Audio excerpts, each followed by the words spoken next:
Hello बच्चों, चलिए प्रश्न को पढ़ते हैं। 25 डिग्री सेल्सियस पर एक अल्पविलेय लवण AX की जल में विलेयता 1.4 गुणा 10⁻⁻4 है। यदि विलेयता गुणनफल 1.1 गुणा 10⁻11 हो तो संभावनाएं हैं।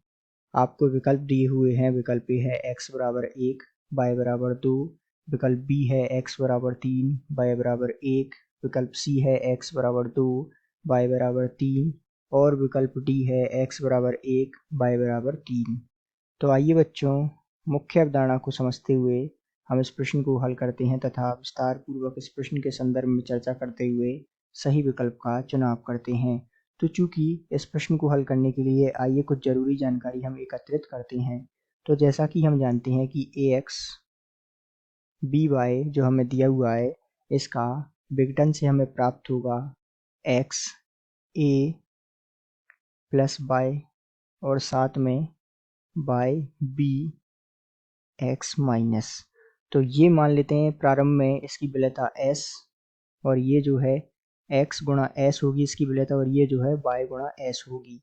जब हम यहाँ इसके लिए किसका समीकरण लिखेंगे, KSP विलेयता गुणनफल का समीकरण लिखेंगे, तो इस समीकरण में होगा a y प्लस की घात x, इसी प्रकार b x माइनस की घात y।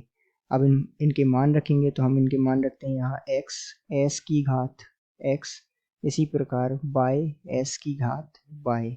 अब इसको हल करेंगे, चूंकि ये KSP का मान हमें दिया हुआ है 1.1 गुणा 10⁻11, ये जो है मान हमें दिया हुआ है विलेयता गुणनफल का। चूंकि इसको हम हल करेंगे तो x की घात x गुणा y की घात y और साथ में s की घात हो जाएगी x प्लस y। अब इस मान को हम रखेंगे तो 1.1 गुणा 10⁻11 बराबर ये जो मान हमें दिया हुआ है x की घात x गुणा y की घात y और s का मान हमें दिया हुआ है प्रश्न में 1.4 गुणा 10⁻⁻4 और इसकी घात है x प्लस y। अब इसे हम हल करते हैं, तो आइए इसको हल करते हैं।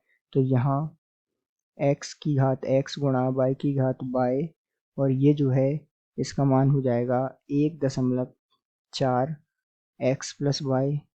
इसको हम अलग अलग कर लेंगे तो और ये हो जाएगा 10⁻⁻4 x प्लस y और यहाँ हमें दिया हुआ है 1.1 गुणा 10⁻⁻11। तो चूंकि यहाँ से हम लिख सकते हैं कि x प्लस अर्थात यहाँ से हमें प्राप्त होगा x प्लस y बराबर होगा 3। ये जो है हमें तुलना करने पर प्राप्त होगा, अर्थात या तो x का मान 1 होगा और y का मान 2 होगा, या फिर एक स्थिति बनती है x का मान 2 हो और y का मान 1 हो। तो ये दो स्थितियां हमारा उत्तर हो जाएंगी। अब आइए हम विकल्प चुनते हैं।